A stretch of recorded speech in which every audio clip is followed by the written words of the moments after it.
This material is made available to you by or on behalf of the University of Melbourne under Section 113P of the Copyright Act 1968. It may be subject to copyright. For more information, visit the University Copyright website.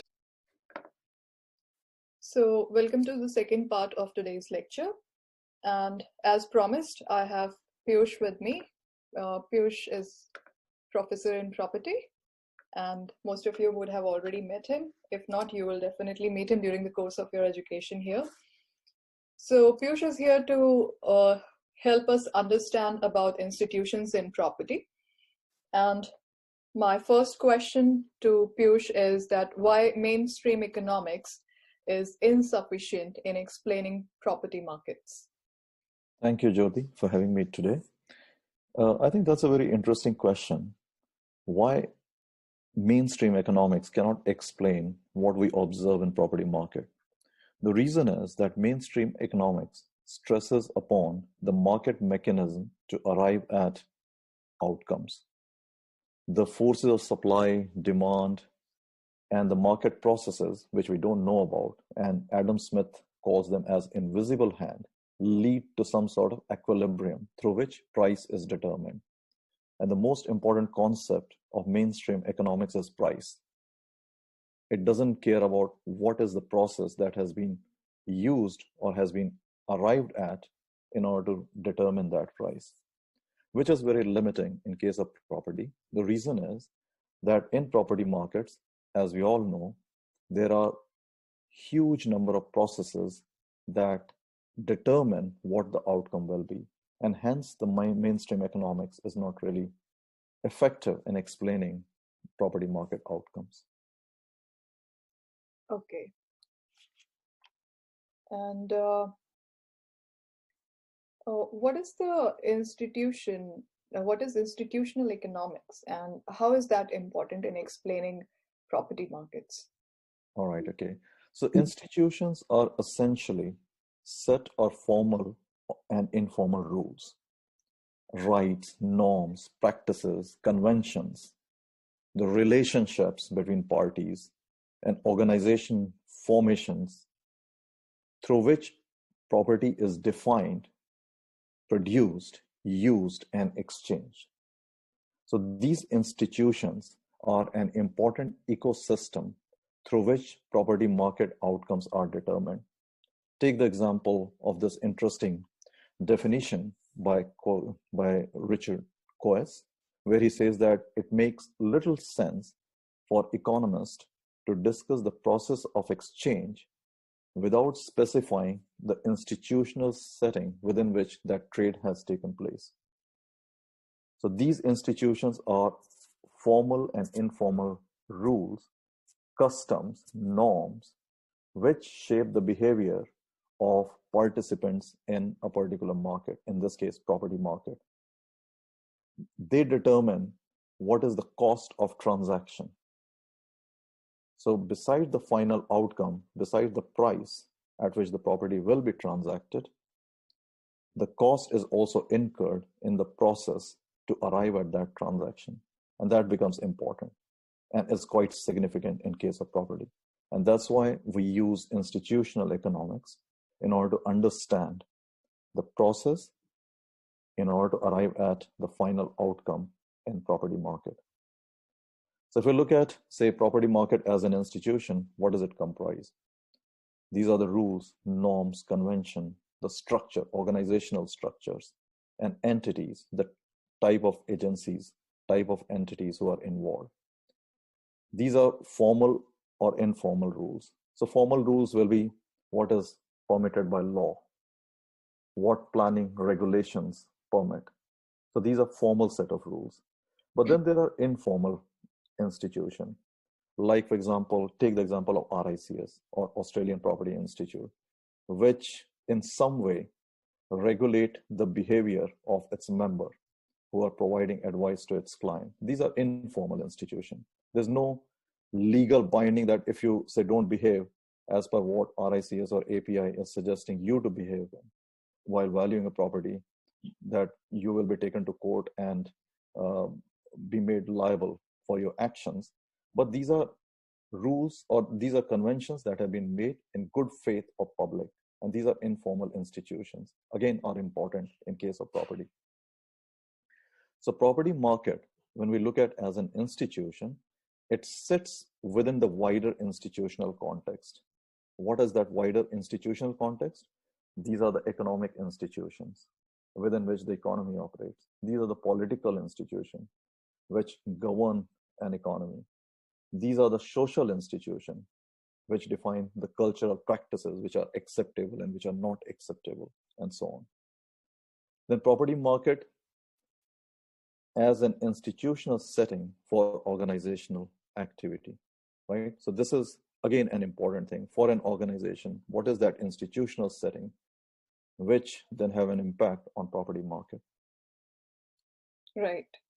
And can you explain a bit more about institutions in property market?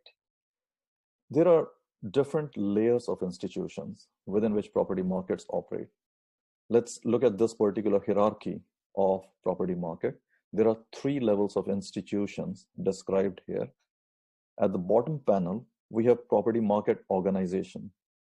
So these are like different businesses. So the business culture is an important. Take, for example, the users, right? These users are those who use the space. Now, they will all be defined by their own cultural aspects.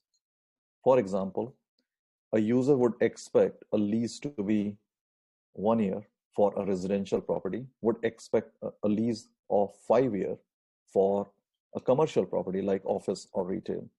There's no law or legal basis which would suggest that lease has to be 1 year or 5 years or 10 years or 15 years. These are conventions in the market, right? These are institutional arrangements within the market. Similarly, if you take the case of investors, there are different types of investor. Each investor will come with its own risk and return profile. Some investor will have appetite for a higher risk. Of course, they would expect a higher return.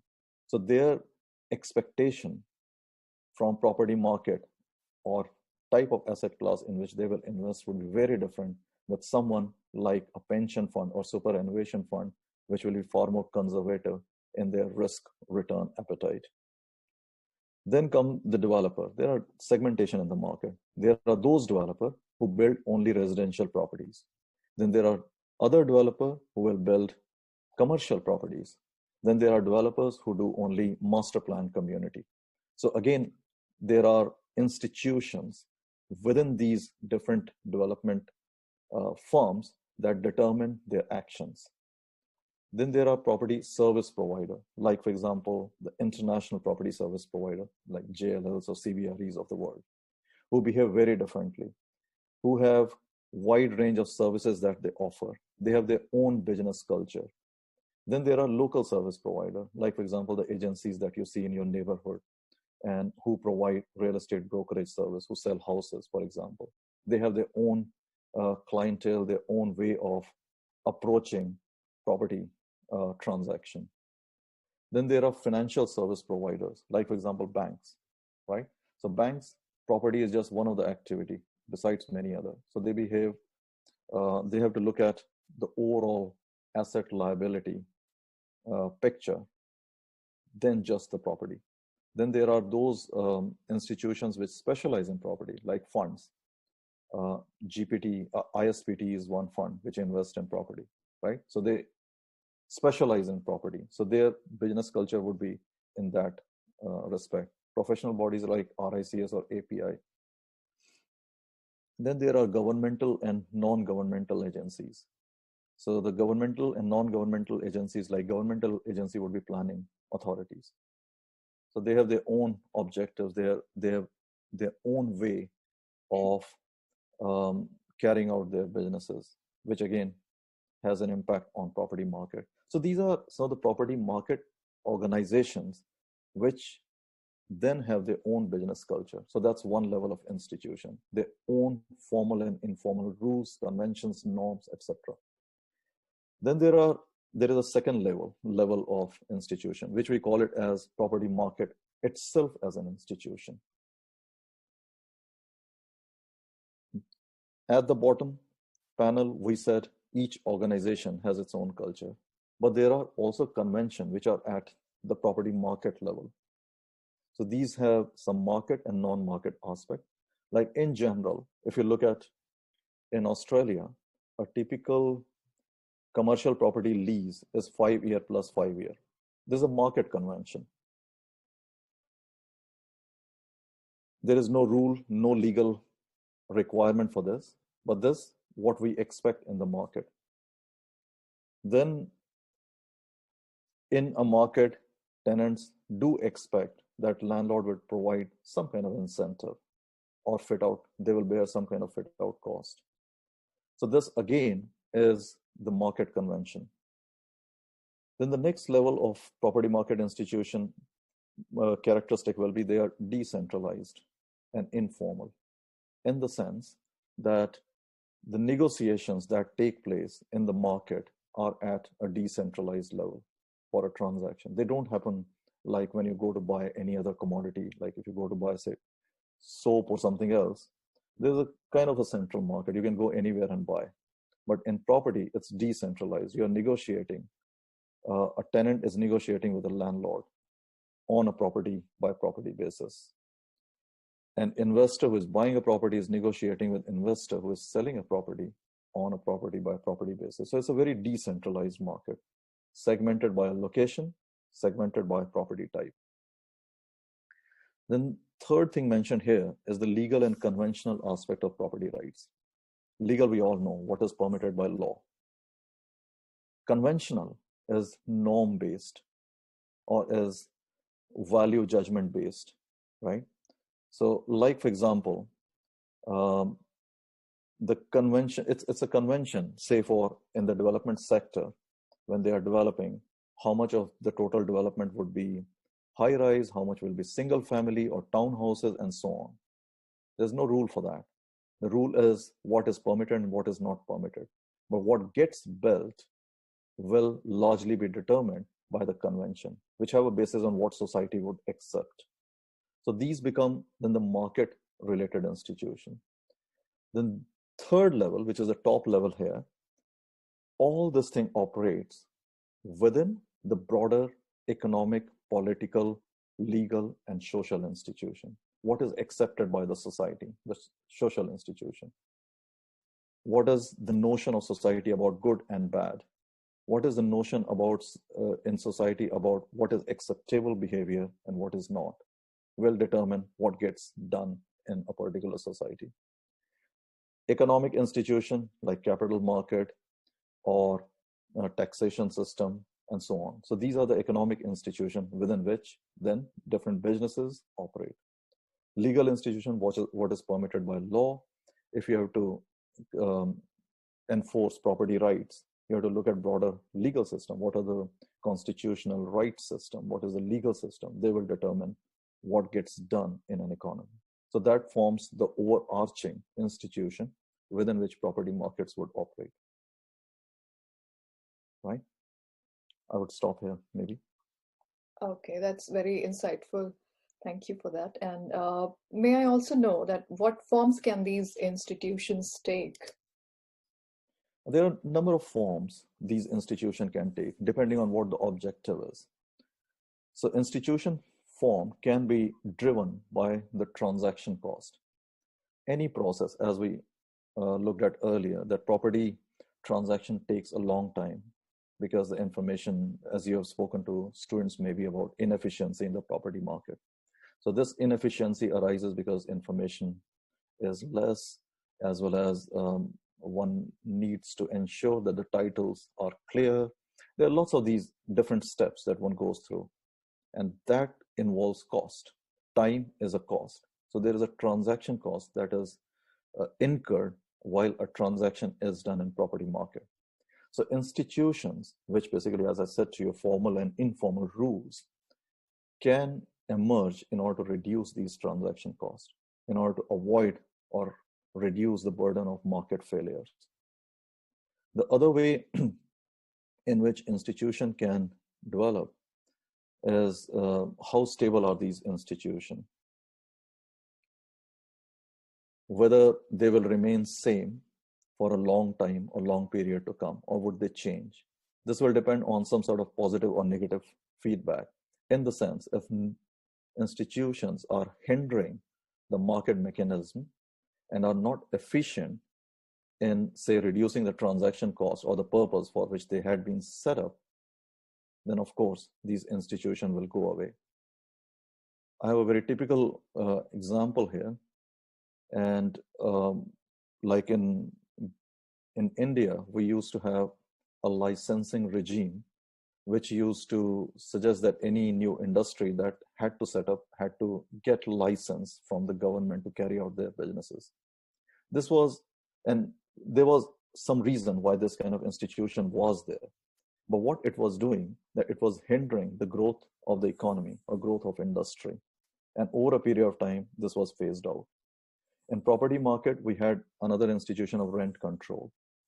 Rent control was meant to prevent speculative rent escalation. But what it did, it hindered the rental market. And over a period of time, many economies where it used to be there have done away with the rent control. So as I said to you, that there are these positive or negative feedback, they determine whether the institution would continue or it will evolve to something else. Right. Institutions evolve, but they do not necessarily increase in efficiency. I remember when I was a student, I was doing PhD long, long ago, before many of you were born, including my own PhD student. No, she was born probably. So anyway, so one day, when we were the first batch of PhD students, so we were discussing, our director, who was also my PhD supervisor, he came and he was sitting with us for some reason. Then we asked, sir, what are the rules of this institutions where we were studying?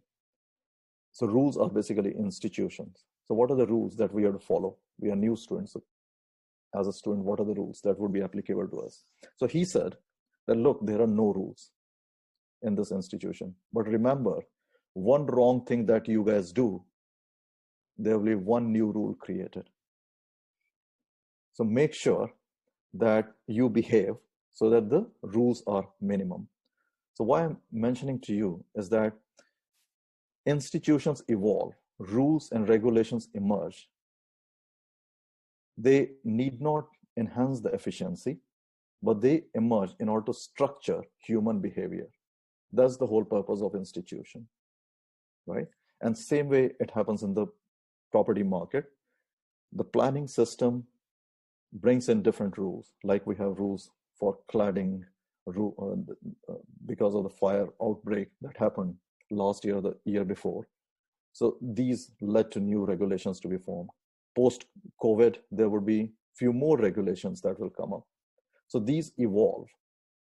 Whether they increase efficiency, that will be another question to be looked at.